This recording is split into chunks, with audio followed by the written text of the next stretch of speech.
Did you know? Kirby's design was originally a placeholder for another character and wasn't intended to be used at all. Kirby's creator, Masahiro Sakurai, became fond of Kirby's simple design and decided to make him the star of the game. At the time, the game was titled Twinkle Popo, and Kirby's name was Popopo. This was actually referenced in Kirby Mass Attack, which is set in the Popopo Islands. In a Game Informer interview with Shigeru Miyamoto, Miyamoto stated that the Kirby name was partly chosen because of John Kirby, who defended Nintendo in a lawsuit against Universal over similarities between the movie King Kong and the arcade game Donkey Kong. The name Kirby was on a list of potential names for the characters, and the developers thought it would be funny if John Kirby had a connection with their cute character. Another thing that influenced choosing the name Kirby was that Kirby's a soft, cute character. Cute Japanese characters often have soft-sounding names to match their appearance. Miyamoto thought that the juxtaposition of a cute character with a harsh-sounding name like Kirby was also funny. For a while, Kirby's color scheme was undecided. Sakurai wanted Kirby to be pink, but Miyamoto wanted him to be yellow. Ultimately, Nintendo decided Kirby should be pink.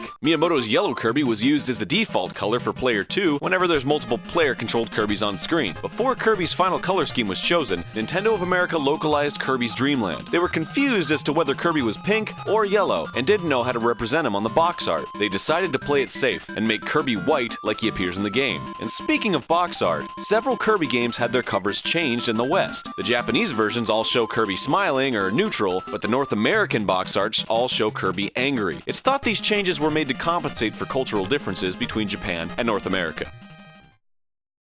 Kirby's Epic Yarn wasn't originally a Kirby game at all. It started off as a game called Fluff of Yarn and starred Prince Fluff. The game was reworked over several months to fit more in line with the Kirby universe. Kirby took the lead role, and Prince Fluff was pushed to the side, becoming Kirby's partner. Kirby's Return to Dreamland also had an unusual development period. Development began shortly after Kirby 64, The Crystal Shards was completed, meaning Return to Dreamland had a development cycle of 11 years. The style of the game started off very similar to Crystal Shards, with 2D movement on a 3D environment. It also supported 4 characters. This is the version of the game we saw at E3 2005 and was set to be released that same year. The game was scrapped due to problems with the 4-player mechanics. The second attempt at making a new Kirby game was a sort of open-world 3D platforming game. The developers didn't feel the game achieved the level of quality they were hoping for, and it never reached completion. The third attempt returned to the side-scrolling roots of Kirby, but had the graphical style of a pop-up book. The developers ultimately realized that the previous attempts failed because of the focus on multiplayer, so they decided to refocus their efforts on creating a fun single-player game. This final attempt used some elements from the failed experiments and became Kirby's Return to Dreamland.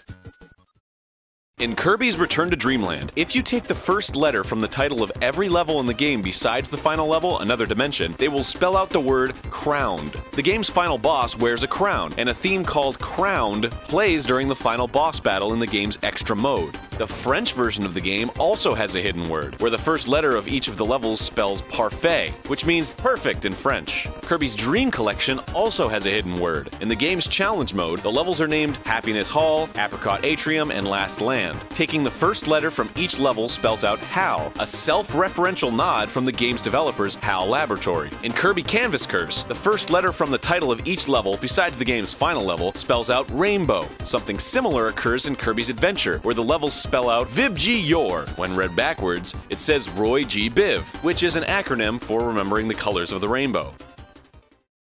Kirby 64, The Crystal Shards' fifth world holds a rather bleak secret. You might notice that it bears a striking resemblance to Earth, but is entirely frozen over. The world has factories full of robots, but with no biological operators in sight. Nintendo has said that the inhabitants of the planet all had to move, presumably because of the climate. This has led fans to speculate that Shiverstar is actually a post-apocalyptic Earth. It's not sure what Nintendo's intention was when making Shiverstar, but it could be some sort of statement on climate change, or possibly even a suggestion that Kirby takes place in our own universe. In the Spring Breeze fight with King Dedede in Kirby Superstar, you can see Toad, Mario, Luigi, and Birdo making a cameo appearance in the stands. What makes this cameo even more interesting is that these aren't the only characters that were meant to be shown. Scrolling outside of the viewable area of the screen will show Princess Peach, Poppy Bros Jr., and Bowser. Princess Peach was partially viewable, and this is probably why she was moved to be fully viewable in the stands of Kirby Superstar Ultra for the DS. Some other secrets and Easter eggs include Kirby dancing on the pause screen of Kirby's Dream Land if you wait for 20 seconds, and a crude drawing of a naked woman in the background of the level Red Canyon. There's also an unused Waddle Doo enemy in Kirby's Block Ball, where the Waddle Doo's death animation shows his eye bursting out of his head. Kirby's creator Masahiro Sakurai also provided the voice of King Dedede in Kirby 64 and Super Smash Bros. Brawl. Hey, that's all for today, but don't forget to subscribe to us on YouTube and follow us on Facebook and Twitter. Make sure you also check out DidYouKnowGaming.com, where we post gaming trivia every single day. If you like this video, check out our other videos. And don't you know it, I'm gonna plug Game Grumps. You should go watch us play video games, it's funny. We played a lot of Kirby games. Oh, and they're good.